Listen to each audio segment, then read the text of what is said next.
जोहार दोस्तों, जोहार सनम होगी। झारखंड फेस में आप सभी का स्वागत है। झारखंड फेस में हम लोग नया वीडियो लेकर के आए हैं। जिस किसी ने भी चैनल को सब्सक्राइब नहीं किया है जरूर सब्सक्राइब कर ले। आज का वीडियो बहुत इंपॉर्टेंट होने वाला है। थोड़ा सा आज का वीडियो हमारा बहुत ही अलग है।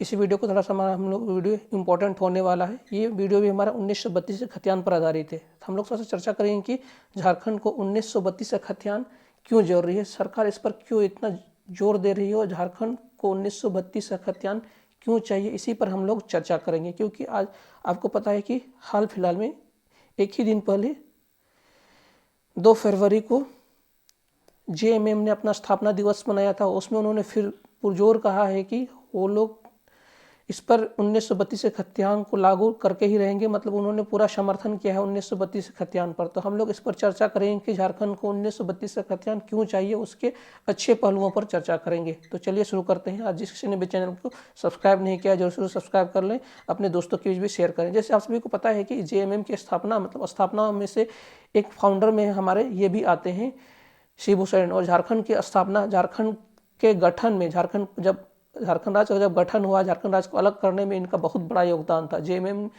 की पार्टी का योगदान विनोद बिहारी महतो और शिबू सोरेन, ये पार्टी गठन स्थापना में ये पार्टी का भी बहुत बड़ा योगदान है। जेएमएम पार्टी का भी बहुत योगदान है। इसी की बदौलत ये पार्टी अब झारखंड में राज कर रही है, हम लोग मान सकते हैं। जो हेमंत सोरेन को जो सत्ता मिली है तो इन्हीं की बदौलत मिली है, प्रदत्त मिली है, हम लोग बोल सकते हैं शिबू सोरेन के प्रदत्त मिली है। तो झारखंड को जो 1932 का खतियान चाहिए, क्यों चाहिए, उसके हम लोग थोड़ा सा अच्छे पहलुओं, मतलब बहुत सारे अच्छे पहलुओं हैं, उसकी हम लोग चर्चा करते हैं। तो जैसे आपको पता है कि झारखंड का गठन जब 15 नवंबर 2000 को हुआ, तो उसके बाद झारखंड में अभी वर्तमान में लगभग 24 जिले हैं। तो लगभग जितने भी 24 जिले हैं, तो आप लोग पता है कि झारखंड में कुछ ऐसे जिले हैं जो शेड्यूल जिले हैं, कुछ ऐसे जिले हैं जो शेड्यूल जिले हैं। ये हमारे पास ऊपर में झारखंड का मैप है, उसमें कुछ ऐसे जिले हैं शेड्यूल जिले हैं। शेड्यूल जिले में कहने का मतलब है कि जहाँ पर पेशा एक्ट लगता है। पेशा एक्ट होता है panchayat extension to schedule area act. मतलब यहाँ पर डायरेक्ट कानून नहीं लगता है, इसको लागू करने के लिए कुछ अलग से प्रावधान करने रहते हैं एग्जीक्यूटिव को। इसके लिए आपको मतलब अलग से प्रावधान करने रहते हैं। तो झारखंड में लगभग 13 ऐसे जिले हैं। आपको झारखंड में ऐसे कुछ 13 जिले हैं। अगर ये मैप है हमारे पास झारखंड में, ये हमारा रांची है, रांची का भी मतलब झारखंड में 13 ऐसे जिले हैं यहाँ पर जो फुल्ली शेड्यूल 5 के अंदर, मतलब देश के संविधान में ऐसे प्रावधान किए गए हैं। शेड्यूल 5 में ऐसे प्रावधान किए गए हैं, शेड्यूल 5 और शेड्यूल 6 में। शेड्यूल 5 में देश के मतलब अलग अलग राज्यों में, देश के एक शेड्यूल 6 में नॉर्थ ईस्ट का जिला आता है। शेड्यूल 6 में नॉर्थ ईस्ट के राज्य आते हैं, सॉरी जिला हमने बोल दिया। शेड्यूल 6 में नॉर्थ ईस्ट के जिले आते हैं। शेड्यूल 5 में देश के अलग अलग राज्यों के जिले आते हैं या राज्य आते हैं, जहाँ पर भी एससी और एसटी मतलब शेड्यूल ट्राइब, अनुसूचित जाति अनुसूचित जनजातियों का यहाँ का पॉपुलेशन 50% से ज़्यादा है। जहाँ पर भी कोई भी क्षेत्र में जहाँ पर पॉपुलेशन अनुसूचित जनजातियों का पॉपुलेशन 50% से ज़्यादा हो जाता है, वहाँ पर panchayat extension to schedule area act लगता है, जिसको हम लोग बोलते हैं पेशा एक्ट। ये पेशा एक्ट कब का है? 1996 का है। ये बहुत इंपॉर्टेंट एक्ट है, जहाँ पर वहाँ के जो लोकल बॉडीज़ है वहाँ को कुछ स्पेशल अधिकार दिए जाते हैं। मतलब आपको कुछ भी करने के लिए वहाँ पर आपको लोकल अथॉरिटी का परमिशन लेना पड़ता है। तो झारखंड में कुल टोटल ऐसे 13 जिले हैं, आपको हम लोग बताएंगे। वहाँ पर है रांची, खूंटी, लोहरदगा, गुमला, ये हमारा है रांची। उसके नीचे है खूंटी, रांची, खूंटी, लोहरदगा, गुमला। तो यहाँ पर रांची, खूंटी, लोहरदगा, गुमला, सिमडेगा, रांची, खूंटी, लोहरदगा, गुमला, सिमडेगा। उसी तरह इधर में है Simdega, East Singhbhum, East Singhbhum, East Singhbhum, West Singhbhum, East Singhbhum, West Singhbhum, Saraikela, Kharsawan, Jamtara, Dumka. इधर के हमारे क्षेत्र आते हैं जामताड़ा, दुमका, साहेबगंज, पाकुड़। मतलब ये हमारे टोटल क्षेत्र आते हैं। इधर संथाल परगना के टोटल क्षेत्र जामताड़ा, दुमका, पाकुड़। तो ये हमारा कुछ 13 ऐसे जिले हैं जो हमारे कंप्लीटली किस में आते हैं? पेशा एक्ट के अंदर में आते हैं। 3 ऐसे जिले हैं जो हमारे पार्सली आते हैं। पार्सली मतलब उनके कुछ प्रखंड आते हैं, मतलब टोटल जिले नहीं आते हैं। उसमें हमारे आते हैं गोड्डा, यहाँ पर है हमारे, ये यहाँ पर आता है हमारा गोड्डा। और यहाँ पर एक आता है, यहाँ पर हमारा एक आता है गढ़वा, गोड्डा, गढ़वा और एक हमारा आता है पलामू। गोड्डा, गढ़वा और पलामू, ये हमारे पार्शियली आते हैं। तो आप टोटल लगा सकते हैं 24 में भी 13 और 3 टोटल हमारे गए 16 हो गए। मतलब 50% से ज़्यादा जिले ऐसे हैं जो हमारे यहाँ पर पेशा एक्ट लगता है। तो झारखंड अपने आप में ही एक हमारा एक स्पेशल राज्यों में से आ जाता है जहाँ पर 50% से ज़्यादा जिले, मतलब 50% से ज़्यादा जिले हैं जहाँ पर अगर हम लोग पंचायतों की बात करें, झारखंड में टोटल पंचायत की भी अगर हम लोग बात करें, झारखंड में टोटल पंचायतों की संख्या अगर हम लोग देखेंगे, टोटल पंचायत में भी लगभग इतने पंचायतों में 2074 पंचायतों में यहाँ पर पेशा एक्ट लगता है। तो अपने में ही ये अपने आप हम लोग लगा सकते हैं कि 13 और 3 लगभग 16 जिले में, 13 में कम्प्लीटली लगता है, 3 में पार्शली लगता है। तो इसको इन जिलों में जो स्वायत्त बॉडी होगी, लोकल बॉडीज होगी, जिसको हम लोग बोलते हैं पंचायत होंगे, और वहाँ के वार्ड मेंबर और पंचायतों को वहाँ पर कुछ स्पेशल अधिकार दिए जाएंगे लोकल गवर्निंग बॉडीज को। तो इस आधार पर वहाँ के लोग गठन के इतने दिनों के बाद भी, मतलब यहाँ के लोकल बॉडीज को इतने अधिकार मिलने के बाद भी वहाँ पर अभी तक बहुत ज़्यादा विकास देखने को नहीं मिला है। अभी भी हम लोग देखते हैं कि झारखंड में, मतलब झारखंड में बहुत से बाहरी लोगों का अभी भी आवागमन हो रहा है। बाहर के लोगों को यहाँ के आसपास, अगर हम झारखंड का मैप देखेंगे, झारखंड अभी भी 5 साइड से अलग अलग राज्यों से सटा हुआ है, हम लोग देखते हैं। तो इसलिए भी हम लोग देखते हैं झारखंड का, हमने देखा कि ये तो यहाँ पर पेशा लगता है, 13 जिलों में फुल्ली लगता है, 3 जिलों में पार्शली लगता है, ये तो हमने देखा। उसके अलावा हम लोग देखते हैं कि ये एक तो पेशा एक्ट के तहत ये अपने आप में एक महत्वपूर्ण भूमिका निभाता है। पेशा एक्ट हम लोग जनजातियों का परसेंटेज भी हम लोग देखेंगे तो यहाँ पर एसटी का परसेंटेज लगभग 26% है, और यहाँ पर एससी का परसेंटेज हम लोग देखेंगे यहाँ पर 14% है। तो यहाँ पर जनजातीय, मतलब यहाँ पर सांस्कृतिक विरासत भी अपने आप में बहुत ज़्यादा महत्वपूर्ण है।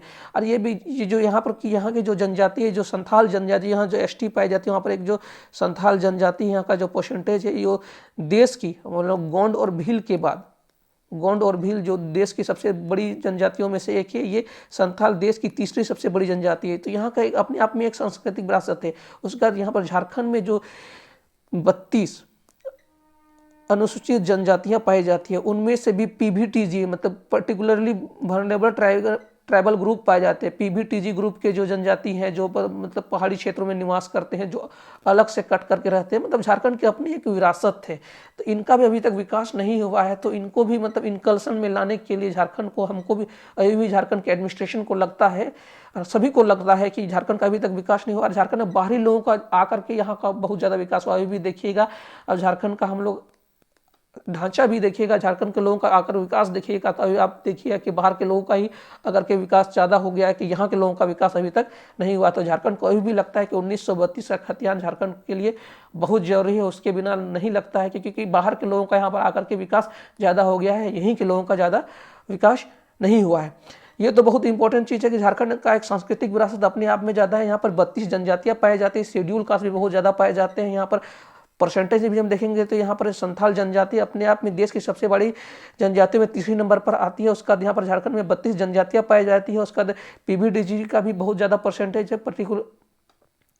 पर्टिकुलरली वल्नरेबल ट्राइबल ग्रुप जो आते हैं, जो जनजातियों में भी अति जनजाति जो माने जाते हैं, पीवीटीजी को जो माना जाता है, वो भी झारखंड में पाए जाते हैं।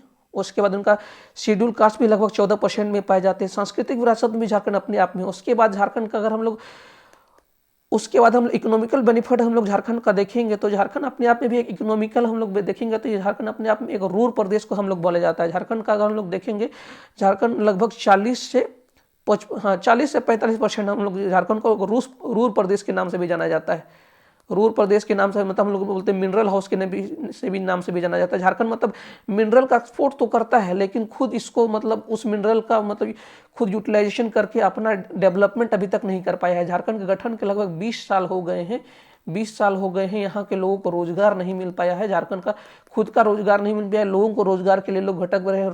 लोग यहाँ से रोजगार के लिए बाहर जाते हैं। लोग बाहर के लोग तो यहाँ पर आ जाते हैं, मतलब यहाँ के लोगों को यहाँ का खुद रोजगार नहीं मिल। आप सुनते होंगे यहाँ के लोग मुंबई जाते हैं, तमिलनाडु जाते हैं। आप खुद हेमंत सोरेन को भी देखते होंगे कि कभी कभी बोलते हैं यहाँ के लोगों को रोजगार के लिए पलायन करना पड़ता है। ऐसी स्थिति क्यों आ रही है? कुछ ना कुछ तो कमियां होंगी। उनमें से हमको लगता है कि मे भी 1932 का खतियान आए तो लोगों को यहाँ का कुछ एक्स्ट्रा सफिशिएंट पावर मिलेगा, क्योंकि 1932 के खतियान में बहुत से लोगों को एक्सक्लूड किया जाएगा। हमको लगता है कि 1932 के खतियान आने के बाद लगभग मात्र 50 से 60% लोग ही 1932 के खतियान के अंदर में आएंगे। 60 मात्र 40% बहुत बड़ा पॉपुलेशन हो जाएगा जो इसके बाहर आ जाएगा। मतलब 50% से 55% लोग ही 1932 के खतियान के अंदर में आएंगे। तो इसलिए इसका बहुत ज़्यादा विरोध हो रहा है।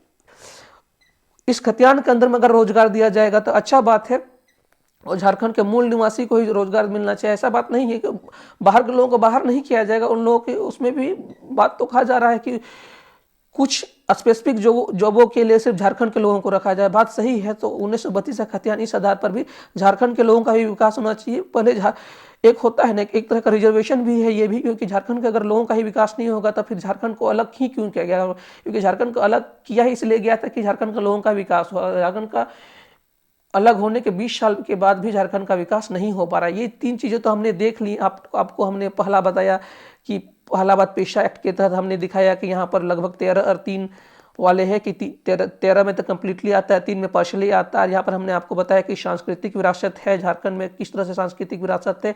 आपको हमने यहाँ पर परसेंटेज ही बताया कितनी तरह की जनजाति पाई जाती है। पीबीटीजी का भी आपको हमने परसेंटेज बताया। तीसरा हमने बताया इकोनॉमिकल बेनिफिट बताया, रूरल परसेंटेज पाया जाता है। उसके अलावा झारखंड में यहाँ पर कोयला का भी एक्सपोर्ट करता है। उसके बाद यहाँ पर बहुत सारे यहाँ पर भी इंजीनियरिंग कॉलेज सब भी है, मतलब IITs भी है। उसका झारखंड में इकोनॉमिकल बेनिफिट हम लोग देखेंगे तो बहुत सारे भी है। बिजली के एक्सपोर्ट के लिए कोयला का एक्सपोर्ट करता है, मतलब वो सब तो देखने के लिए हम लोग के पास बहुत सारा है। उसका हमारे पास लास्ट सबसे बड़ा चीज़ हम लोग देखते हैं। एक चीज़ जो नेगेटिव पॉइंट हमने एक अलग से निकाला है, जो आपको हम लोग बताएंगे क्या अभी हानि हो रहा है, जिसके लिए बहुत इंपॉर्टेंट है। झारखंड में आपके पास हमारे पास एक हाल ही में रिपोर्ट देखा गया है कि झारखंड में आदिवासियों की संख्या हमेशा घट रही है कुछ सालों में। एक रिपोर्ट है, रिसेंट रिपोर्ट है कि देखा गया है 1951 से लगभग 2011 तक में अब आदिवासियों का परसेंटेज, मतलब संथालों का परसेंटेज और आदिवासियों का, मतलब सारे आदिवासियों का परसेंटेज झारखंड में परसेंटेज लगभग घटते जा रहा है। मतलब ये अलग अलग समय का ये जनगणना है। 35% 1951 में 35% था, 1991 में लगभग 27.66% था, 2001 में 26.30% था, 2011 में 26.11%। आप देखिए लगातार इसमें डिक्लाइन है। ये रिपोर्ट है, आप इसका रिपोर्ट भी आप देखना चाहे तो हम लोग इसको कमेंट सेक्शन में पिन कर देंगे। ये एकदम वेरीफाइड रिपोर्ट है, ये वेरीफाइड रिपोर्ट है। इसको बताया गया है कि लगातार झारखंड में आदिवासियों का परसेंटेज 60 सालों में 10% की कमी आई है। ऐसा क्यों कमी आ रही है? झारखंड अपने आप में एक शेड्यूल कास्ट और शेड्यूल ट्राइब, मतलब जनजाति बहुल प्रदेशों में आता है। और यहाँ पर एक जनजातियों के संरक्षण के लिए जो पार्टी बनी है उसके रहते हुए झारखंड में अगर जनजातियों का, इसका मतलब ये नहीं है कि कोई इन लोगों का दमन कर रहा है, डायरेक्टली दमन नहीं कर रहा है। एक्चुअली वास्तविक बात क्या हो रहा है इसके पीछे की पॉलिटिक्स को समझिए कि यहाँ पर बाहर के लोगों का आवागमन बहुत ज़्यादा हो रहा है। बोलते हैं ना कि मान लीजिए पहले से यहाँ पर जनजातियों का परसेंटेज अगर 25 है, बाहर से लोगों को भी आप 50 ले करके आ जाएंगे तो इनका परसेंटेज खुद ब खुद घट जाएगा। तो वास्तविकता में वही हुआ है कि बाहर के लोगों का आवागमन बहुत ज़्यादा हो गया है। तो इस आधार पर भी झारखंड को अब बहुत ज़्यादा जरूरी है कि अब 1932 की खतियान की ज़रूरत पड़ जाएगी। तो इस आधार पर अब झारखंड को लगता है कि 1932 का खतियान बहुत ज़्यादा जरूरी है। तो लोगों ने सरकार को चुना भी है, हेमंत सोरेन को चुना भी है, और हेमंत सोरेन से ज़्यादा उम्मीद लगाया हुए हैं शिबू सोरेन पर, क्योंकि अगर झारखंड के गठन के समय भी इन्हीं पर उम्मीद लगाए हुए थे, तब आखिरी उम्मीद हम लोगों की शिबू सोरेन ही है। देखते हैं क्या कर पाती है सरकार। आपकी क्या राय है कमेंट सेक्शन में दी। इस वीडियो को ज़्यादा से ज़्यादा लाइक, शेयर और सब्सक्राइब करें, क्योंकि इन्फॉर्मेशन शेयर करने से ही ये इन्फॉर्मेशन ज़्यादा से ज़्यादा लोगों तक पहुंचेगी। और आपकी कोई भी क्वेरी है कमेंट सेक्शन में दे सकते हैं। इस वीडियो को देखने के लिए बहुत बहुत धन्यवाद। प्लीज़ लाइक, शेयर और सब्सक्राइब कर दें।